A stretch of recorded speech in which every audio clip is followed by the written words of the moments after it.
I still remember the cold, hard tiles of the hospital floor beneath my bare feet, when I decided to discharge myself earlier than expected. 3 weeks of treatment for acute pneumonia at St. Luke's just outside Chicago had drained nearly all my strength. There were nights I thought I wouldn't live to see the sunrise. But that morning, Dr. Harper gently said, "You're not fully recovered, but you can continue your treatment at home. Be careful and get plenty of rest." Her smile was faint, as if there was still something she wasn't certain about, but I didn't care. All I could think about was my husband. Liam, the man I'd been with for the past 9 years.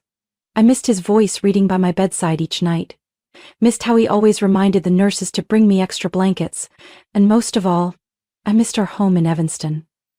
The white wooden house I had bought with my grandfather's inheritance. I didn't call ahead. I wanted to surprise him, wanted to walk in and see him stunned with joy. So naive. The yellow cab stopped in front of the 2-story house with freshly trimmed grass. I slowly opened the door and pulled out my small suitcase. My back still ached, but excitement pushed the pain aside. I had barely stepped out when my heart froze. Liam's silver SUV was parked in the driveway, not unusual. He often worked from home on Tuesdays, but right behind it was a deep red sedan. My mother's car. Joanne's. I hadn't seen it here in the past 3 weeks, and she hadn't mentioned visiting today. She had stopped by a few times while I was hospitalized, bringing soup or laundry, but always gave me a heads up. I took a deep breath. Maybe she brought food for Liam or came to tidy up the house before I returned. The thought of the 2 people I loved most waiting for me inside warmed my heart. I opened the front door gently. Each step felt like I was gliding on quiet joy. I set my suitcase by the wall and walked down the hallway. No sound from the TV. No music. But there was a sound from upstairs. My body locked in place. A laugh sharp and unmistakable.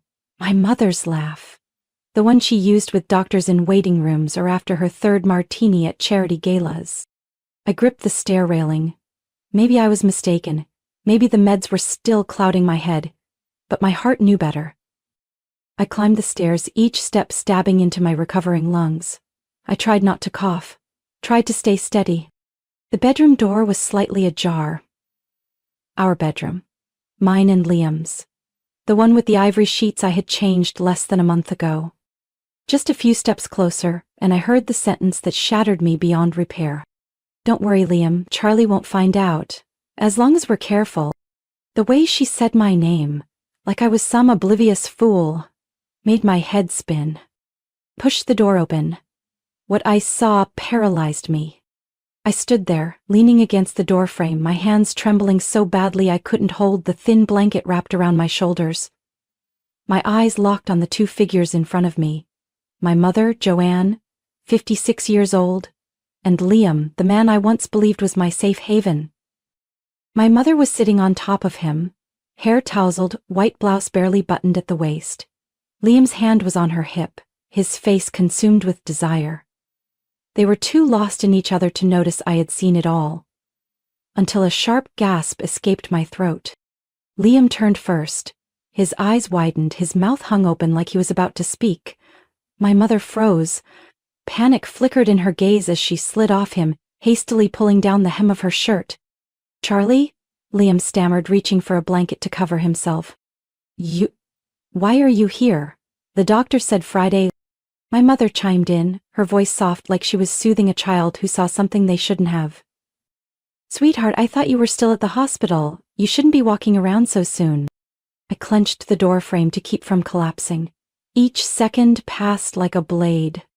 On my bed, my voice was raspy but crystal clear. While I was lying in a hospital bed barely clinging to life, you 2 chose my bedroom to do this? Liam scrambled to pull up his pants, his voice shaking. You have to understand. This isn't what I wanted. It was a mistake." I turned to my mother. "You think this was a mistake too?" She hesitated, her eyes darted away from mine, but there wasn't enough shame on her face to mask what she had just done. I stepped back, air drained from my lungs. A sudden cough hit me hard, and I had to grab the stair railing to steady myself. Liam rushed forward. "You're not well. Let me help you downstairs." I raised my hand to stop him. Don't touch me. My knees gave out on the first step. I clung to the wooden frame like it was the only thing keeping me from falling into an abyss. Every part of me was screaming, but I stayed silent. They hovered above me, calling my name like nothing had happened. Charlie, please, let me explain. I made a mistake, but I still love you, I swear. To look up. Desperation darkened Liam's face as he lingered near the doorway. And my mother, the woman who once taught me right from wrong, was fixing her collar, avoiding my eyes like a child caught breaking something irreplaceable. Love me. Liam, you slept with my mother, the woman who gave birth to me. Do you even understand what that means? And you, Mom, of all the men in the world, you chose your daughter's husband? She looked like she was about to say something, but stayed silent. I slowly walked down the stairs, each step crushing the trust I had clung to for years. I spoke clearly and firmly. Both of you, get out of my house. Liam panicked. You can't just kick me out. This is my house too. No, Liam, this is the house I bought with my grandfather's inheritance. I only invited you to live here. You own nothing here. That was the last time I saw her face before closing the door. For good. I don't know if this was the first time or just the first time I caught you, but no matter how many times, it's all ruined now. I need rest, and when I come back, I don't want to see either of you here. Then I walked away, leaving them frozen on the staircase. No footsteps followed, no more excuses. Just the sound of my bedroom door, once a place of warmth, still hanging open, like a wound that couldn't close. I lay on the living room couch the entire afternoon. My body was still weak, but my mind had never been clearer. The initial shock had faded into something else, observation. Every word, every glance between them after they were caught played in my head like a scene rewinding. Liam sat silently at the dining table, occasionally glancing toward me, his eyes hollow, not from remorse, but fear.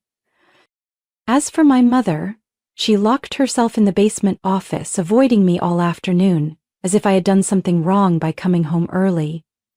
I left them alone. I wanted to see how long they could keep up the act. By dusk, when the evening light cast a soft orange hue on the living room wall, I heard slow footsteps coming down the stairs. Liam, holding a glass of water, walked over. He tried to smile, a twisted, bitter thing that didn't mask anything. Charlie, I know you're hurting. I know nothing I say can undo what happened. But I really want you to know. It didn't start the way you think. I looked him in the eye. It didn't start on my bed, right? So where did it start? In the garage? On the kitchen counter? He swallowed hard and looked away. Dizziness clung to me, but anger broke through, and I couldn't hold it in anymore. Let me ask again, how long? He didn't answer immediately. Then his voice dropped. About 1.5 years. I let out a sharp breath. Since I was hospitalized? No, he said softly. Since your father's funeral. I closed my eyes. The funeral came rushing back like a nightmare I thought I had buried. Me in a black dress, holding Liam's hand as we walked past the rows of mourners. My mother hadn't cried. She just sat there, composed, as if attending a high society gala. I had been the one managing every detail, from the photo display to the guest list, the memorial music, and even the temporary estate arrangement. Liam had been right by my side, nodding, comforting, supporting. But while I bowed to greet my father's old friends, my mother and the man I trusted most had chosen to console each other. My fingers dug into the armrest as I forced myself upright. So while I was burying my father, the two of you were quietly starting something behind my back. He lowered his head, no denial, no excuses. I didn't have the strength to scream. I walked straight down to the basement. My mother was sitting in a chair, a half glass of wine in front of her. When she heard the door, she looked up. Her expression was calm, but her eyes couldn't hide the fatigue. You found out, didn't you? She asked quietly. She sighed, eyes drifting down to the wool rug beneath her feet. After your father died, Liam came by the house often. At first we just talked, then, one night, we had some wine, and it happened. It happened? I repeated slowly, my voice laced with acid. Like spilling a drink? Or like accidentally slipping into your daughter's bed? She blinked. I know it's unforgivable, but you have to understand, at that time I was very lonely.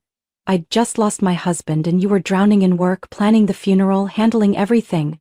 I felt empty. Liam was gentle, attentive. One thing led to another, and just kept leading to more things for a year and a half?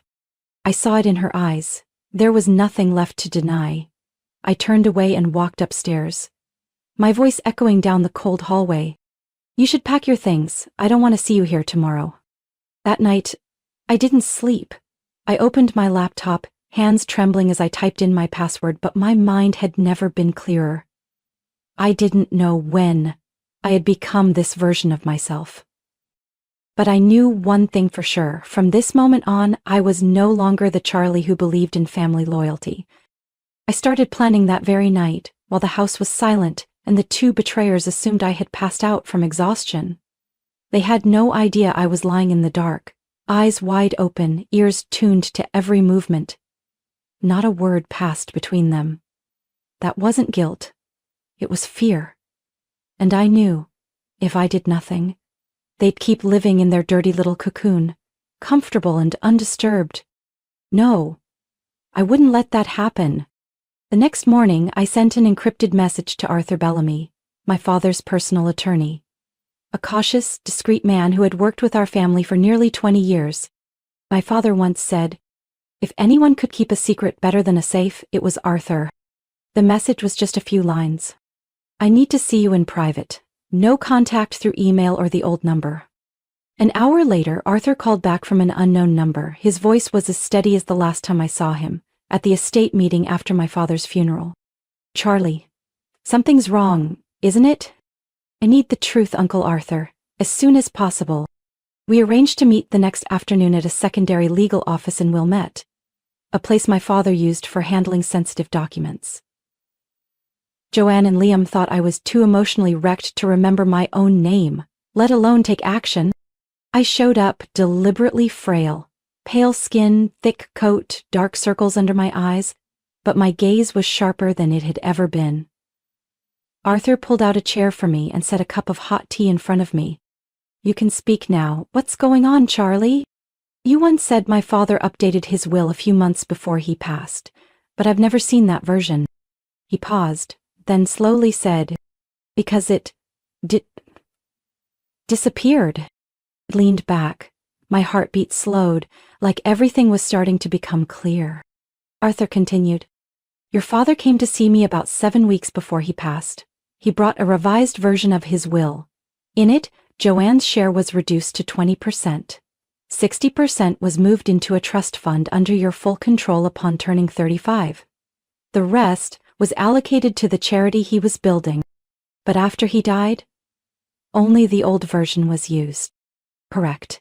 We couldn't find the updated original, only the older copy in the bank records. And your mother insisted it was his final wish. I closed my eyes. A memory rushed back. My mother insisting on keeping the keys to his personal safe after the funeral. I thought she did it out of grief. Now I knew better. I want to know, I said, did my father know she was unfaithful? Arthur hesitated. His face grew heavy. Yes. He suspected it throughout his treatment. Eventually he confirmed it. The man was an old business associate, Carl Madsen.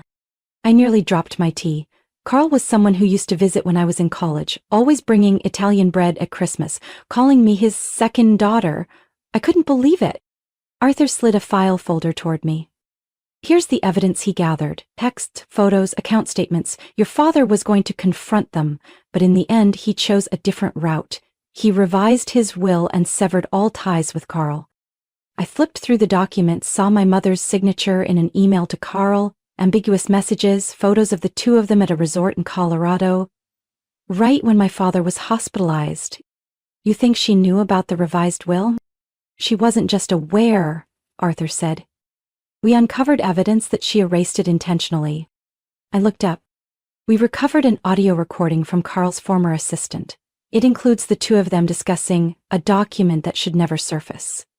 Joanne's voice is unmistakable. and the recording is legally admissible. It was made internally for legal compliance. My hands went cold, but my head burned hot. My mother hadn't just slept with my husband. She had betrayed a dying husband and manipulated her own daughter's inheritance. Arthur placed a hand on the file. What do you want to do now? I don't want a lawsuit. I want everything taken back. I want them to hand it over themselves. Arthur smiled, a quiet smile, like he'd been waiting for that answer all along. Then, Charlie, let's begin. I returned to the house in Evanston like a ghost, quiet but with a storm churning inside. Joanne and Liam still believed I wasn't strong enough to fight back. Good. They didn't question it when I spent most of my time in the bedroom, eyes blank, body weak, barely speaking, not blaming anyone. But they didn't know that every night I was working with Arthur Bellamy and the legal team he had personally assigned to me. Within a week, I had completed all paperwork to revise the estate plan and personal inheritance rights. Liam and Joanne's names were removed from all joint accounts, from the investment funds I had once set up with them, even from the life insurance, where I had mistakenly listed husband as the beneficiary. I transferred everything into a new foundation, the Edward Foundation, named after my father's middle name. This would be the legacy he truly intended to leave behind. At the same time, Arthur and I reached out to every business partner connected to Liam. People he had approached only through his ties to my family. A few coincidental meetups at conferences, a couple of friendly lunches in downtown Chicago. Each one had a purpose: dismantling Liam's access to the financial network I had once opened for him.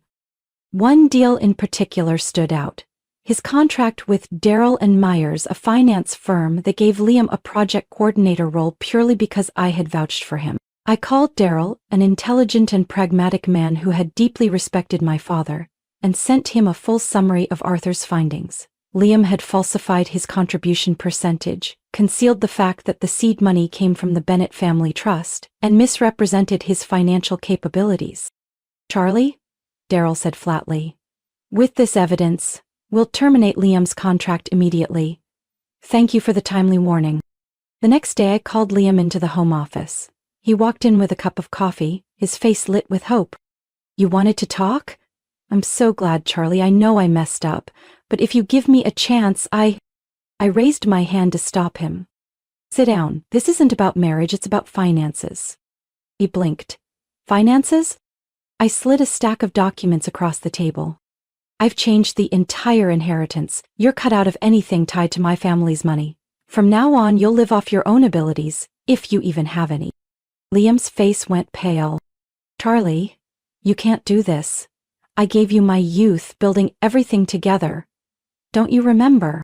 I fixed my eyes on him, making sure he saw every word I meant. You spent your youth sneaking around with my mother. I built everything. Maybe you should learn the difference. He frantically flipped through the papers, then stammered. At least the investment firm is still... I spoke to Darrell, I cut in. They pulled your role this morning. I sent the evidence. They didn't need more reasons. Liam collapsed into the chair. His coffee spilled and he didn't even notice. I watched the scene, feeling no satisfaction, only emptiness. As for Joanne, with her I needed a different approach. I invited her to my temporary apartment in Gold Coast, a quiet, detached place, no longer our old home. I arranged everything like a reconciliation: tea, cookies, a falsely gentle atmosphere. My mother arrived neatly dressed, still wearing my father's old pearl earrings, like a relic of a power she no longer held. Charlie, she spoke first, I know I was wrong, but I'm still your mother. We can't just... Cut it, I said, placing a folder in front of her. I don't need an apology, I need your signature. She looked down, squinting as she read. Transfer of control over disputed assets, according to the original will? I smiled. Either you sign it, or Arthur files a lawsuit citing intentional inheritance interference, evidence concealment, and collusion with Carl Madsen. She blanched. You would do that to your own mother? I would. And if you think losing money is scary, wait until your friends learn you betrayed your dying husband and slept with your son-in-law right after his funeral. Nothing more needed to be said. She signed. Her hand shook so badly she had to sign twice to get it right. I gathered the documents. Don't worry, you'll still have enough to live on. But no more control. My father's network is back in the hands of someone worthy. Joanne pushed back her chair, eyes red, and for the first time, there was no arrogance. You won't forgive me, will you? Forgiveness was never part of the plan. Justice was. 3 weeks after I forced Joanne to sign the transfer agreement, I sent out 2 messages, one to her, one to Liam. Both were identical, just one line. Saturday night, 7 o'clock, dinner at the Evanston house. I have something to say.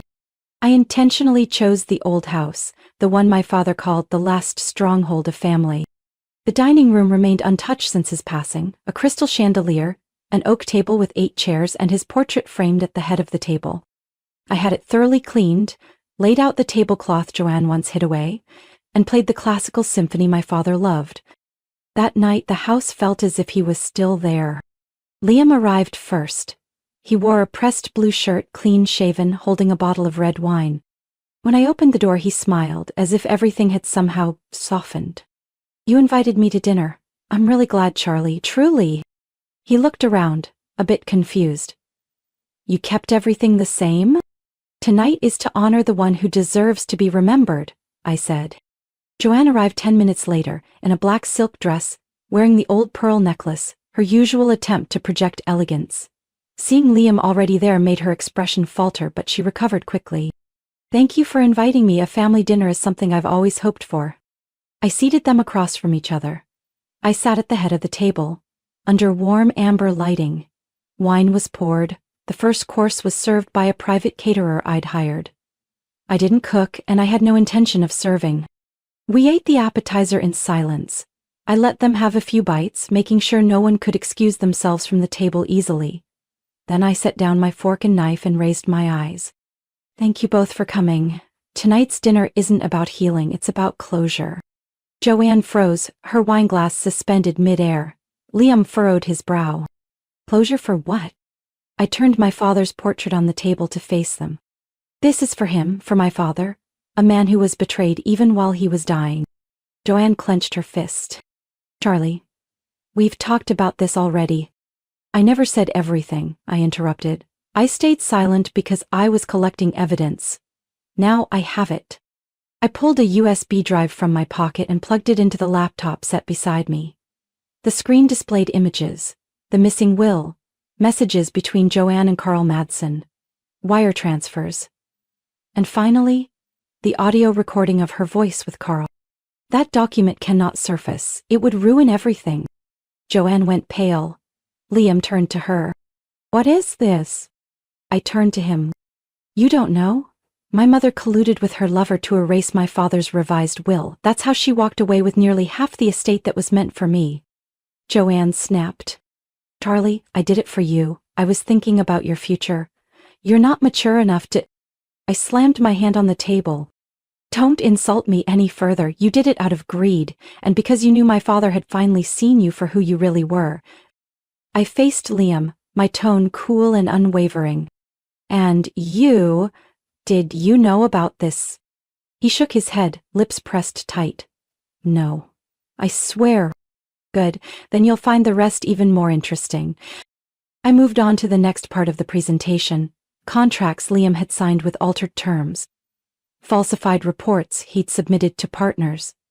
And finally, an email thread between him and a financial advisor where he claimed to be the mastermind behind projects my father had actually negotiated. I sent full copies to Darrell and Myers, to Archer Group, and to the investment board I once recommended you to. I locked eyes with him. By tomorrow morning, you won't be someone any company in the Bennett network wants to be associated with. Liam shot to his feet. You really did this to me? I just made sure you faced the consequences of what you did. The room fell silent. Only Mendelssohn played softly in the background, like rain, tapping gently on an old coffin lid. No more words. I closed the laptop and ended the performance. Dinner is over. Liam. Your belongings have been moved to a hotel near the airport. Joanne, I had the lawyer freeze your secondary credit card. You still have the apartment and just enough to live on. Don't call me again. Through that final dinner, no one ever returned to the house in Evanston. Except the cleaning crew I hired to pack what remained. I had made the arrangements. Liam got to keep the house just as he once begged for something to start over with. As for my mother, she was given full ownership of a small apartment in Skokie and a cash sum sufficient to last 10 years if she lived modestly. Liam signed the divorce papers just 3 days later. No litigation, no demands. He showed up in a wrinkled suit looking dazed like he hadn't slept. Words were few. I looked him in the eye and asked, "Do you want anything else, besides what I've already given you?" "No, I know I've lost the right to ask for anything." I signed. 2 copies, one for me, one for him. As I stood to leave the attorney's office, Liam suddenly called out, "Charlie." I turned. He gave a faint smile, eyes red. "Thanks for not turning this into a public mess, even if I deserved it. I didn't do it for you. People eventually see filth for what it is. No help needed." We walked out of the building in separate directions. From that moment on, Liam drifted out of my life like a satellite that had lost its pull, quietly, without fanfare. With my mother, things didn't end so cleanly. She didn't disappear, at least not emotionally. In the first week after that dinner, I received 5 texts, 3 calls, 2 emails, then came a handwritten envelope, delivered to my new apartment in Lakeview East. Inside was a photo of the 3 of us during a camping trip in Michigan. Me at 17, and my father still alive. On the back, a single handwritten line. "I destroyed everything, but the memories remain. For you. When you're ready." I placed the photo in a drawer. I didn't tear it, I didn't reply. I no longer hated her, but she was no longer my mother in any way I used to understand. Some relationships, once they cross certain lines, can never return to their original form. She had no place in the life I was building next. I used to think forgiveness was noble, that it helped lighten the heart. But I've learned, sometimes the lightest thing is accepting that some people don't belong in your next chapter. I started clearing out the past quietly, deleted photos from social media, removed posts featuring Liam or my mother, cut ties with every old partner Liam had once been involved with. I transferred all financial records under the name of the Edward Foundation, now fully operational, with a mission rooted in financial transparency and ethical corporate governance. I was listed as CEO, working directly with startups whose core value was integrity, something my father lived by, and ultimately died defending. Each morning, I walked through the park near my home, not lost in the question, why did they do this to me, but focused on a new one. What will I build next? I began to find myself again, not a shattered version of someone betrayed, but a woman rebuilding her life by her own design. I rebuilt myself, slowly, deliberately, on my own terms. I sold the Evanston house by the end of summer, a few weeks after transferring all the assets under my name. That house had once symbolized belonging, warm dinners with my father, sunny Sundays filled with laughter. Now, I couldn't even walk past that kitchen without seeing Joanne and Liam, a stain that no scrubbing could erase. The real estate agent asked if I was sure I wanted to sell it so quickly. I simply said, "Holding on to a house full of pain is the fastest way to kill gratitude for the past." I moved into a 2-bedroom apartment near Central Park, on the 6th floor, with a balcony overlooking golden leaves in the fall. It wasn't big, it wasn't lavish, but it was mine, completely and unquestionably. Every morning, I brewed coffee, opened the window, and let the sound of the city below remind me that I was alive. Not just existing, but truly alive. The Edward Foundation began to grow. Its full name, the Edward Bennett Foundation for Ethics and Transparency in Business. I served as both executive director and lead spokesperson. Arthur's legal team helped vet applications from startups seeking funding or mentorship. I set one non-negotiable rule. We funded no liars, no opportunists, and no polished masks covering greed.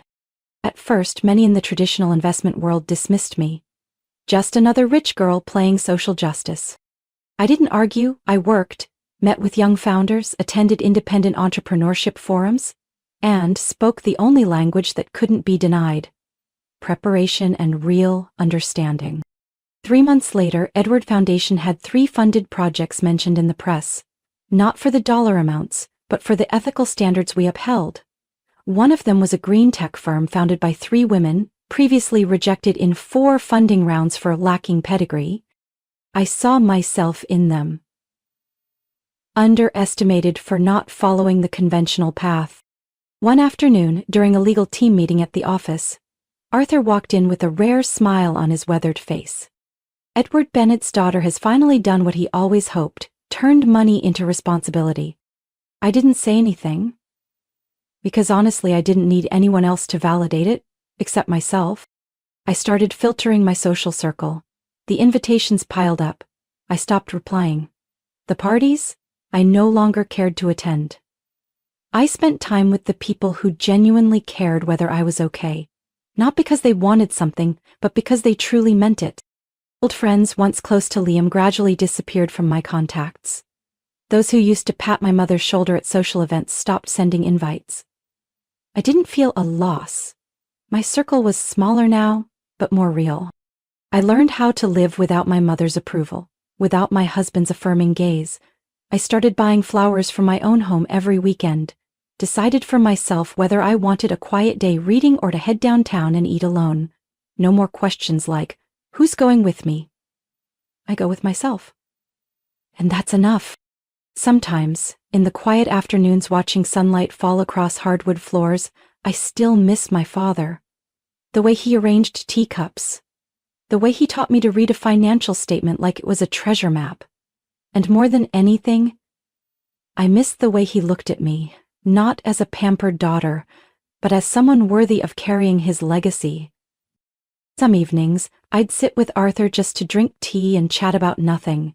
He hadn't changed, still cautious, serious, and always ready with a sharp, perfectly timed joke. One night, he said, "Charlie, you don't have to prove anything to the world, but if anyone asks, tell them this. You lived by your principles, and no one could break that." My story isn't just about surviving betrayal from the people closest to me, it's about rebuilding myself after the collapse. I learned to stand without help, to build my values from my own hands and principles. In a world obsessed with others' opinions, I chose clarity, honesty, and peace as my compass. Because sometimes the most valuable thing isn't holding on to everything, it's knowing when to let go of the wrong people so you can hold on to yourself. What do you think about Charlie's choices? Was she too cold, or did she fully earn the freedom she reclaimed? Share your thoughts below, and don't forget to follow the channel for more powerful family stories ahead.